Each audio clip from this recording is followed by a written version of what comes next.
Hello everyone and welcome back to the channel.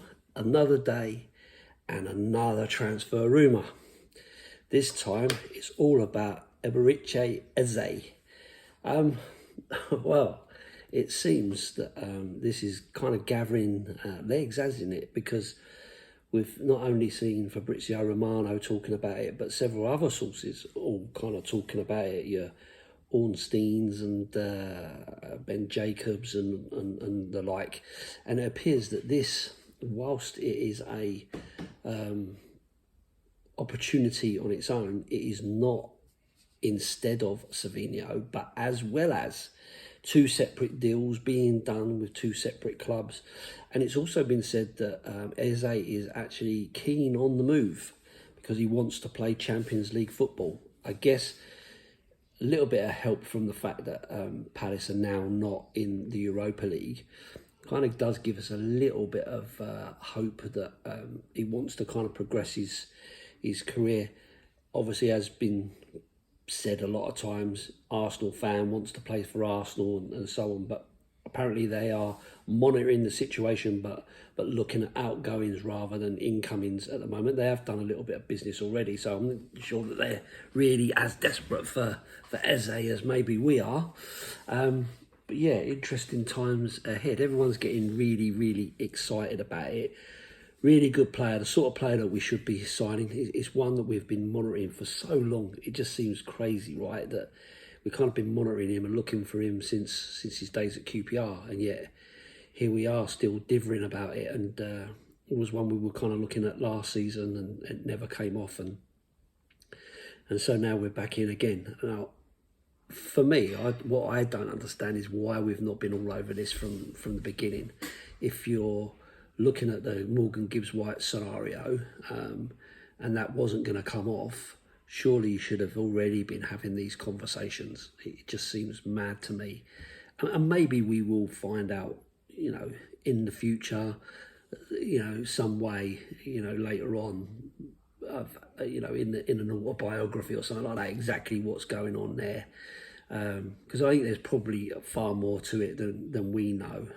We kind of just live off the scraps of these in-the-know people kind of telling us what's going on.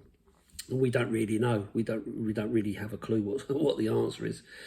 But yeah, and as well as this, the Savinho, although there's been a lot of talk about City, not wanting to sell and so on. But again, the player wants to move. He's looking for another opportunity. So maybe Tottenham is the one that can give him that. And if that is the case, then, albeit his goal scoring record isn't great for last season, but apparently it was good prior to that.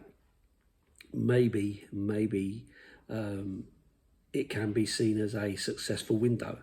If you're addressing the right hand side with Kudus, you're addressing the left hand side with Savinho, you're addressing your number 10 with Eze, you've got to address your number 6 with Palhinha. Only really leaves us concerns around, centre forward, I guess.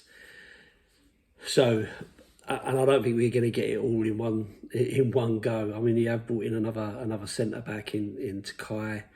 So for me, I think if you can get Savinho, Kudus, Eze into that team, I think Dominic Solanke, who was banging them in at Bournemouth, has got to improve on his stats for last season. Although I still stand by my view that he worked really hard for the team last season and didn't get the credit that he was due.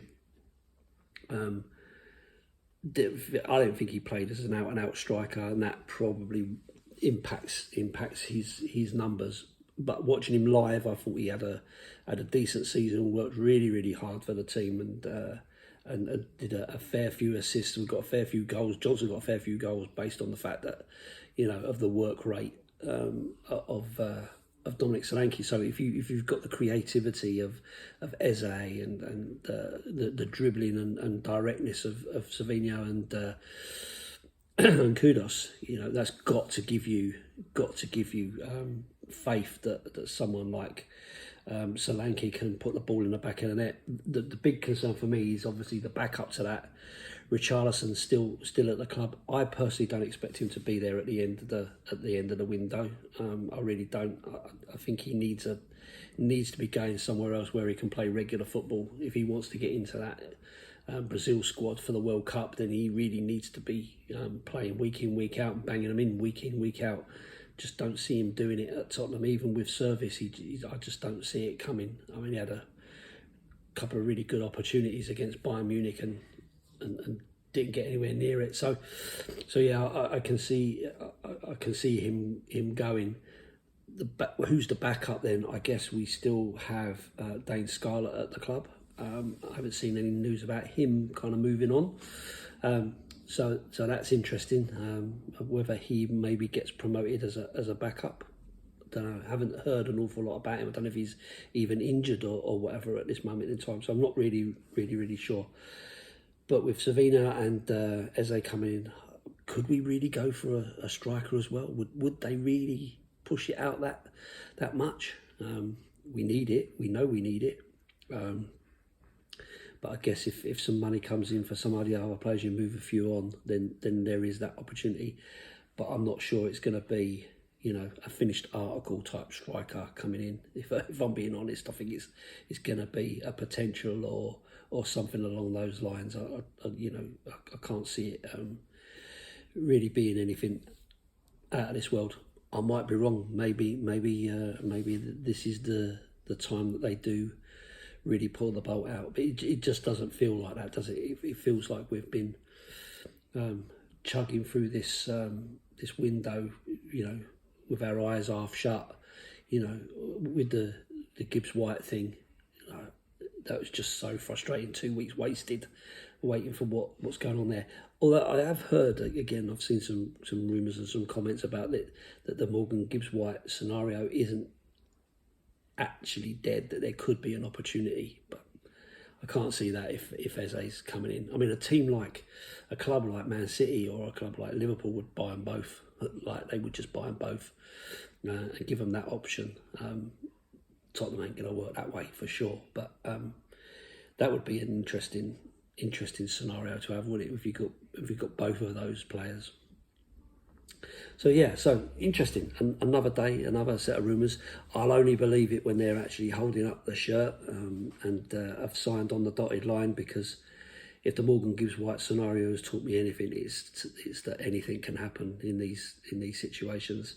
We've been here lots and lots of times. We tried FC to buy certain players and never quite come off, and it's not the board's fault. They did everything they could, apart from sort it out early and pay the right amount of money. But that's another story. Final thing, just wanted to wish Mikey Moore a happy 18th birthday for yesterday. Congratulations to him. He can now start his Rangers loan, being 18. Good for him. When I was 18, a long time ago, all I got was a Pierre Cardin bottle of aftershave for my birthday. I definitely didn't get a multi-million pound contract extension with a Premier League football club. What a birthday gift that is. But hey, one well deserved, I guess. So it'll be interesting to see how he gets on, getting off the mark up in Scotland, because they clearly need him, with Rangers not starting particularly well in that league. So be watching that one and keeping an eye on that, and hopefully he'll be able to come back next season and really kick on with his football for Spurs. That's the dream, right? Yeah. So anyway, just a bit of an update there. I'm sure you've already seen lots and lots of people already talking about this stuff, but exciting times on paper. We'll wait and see whether it actually materialises. Fingers crossed, we're on the way up. I'll see you on the next one. Up the Spurs.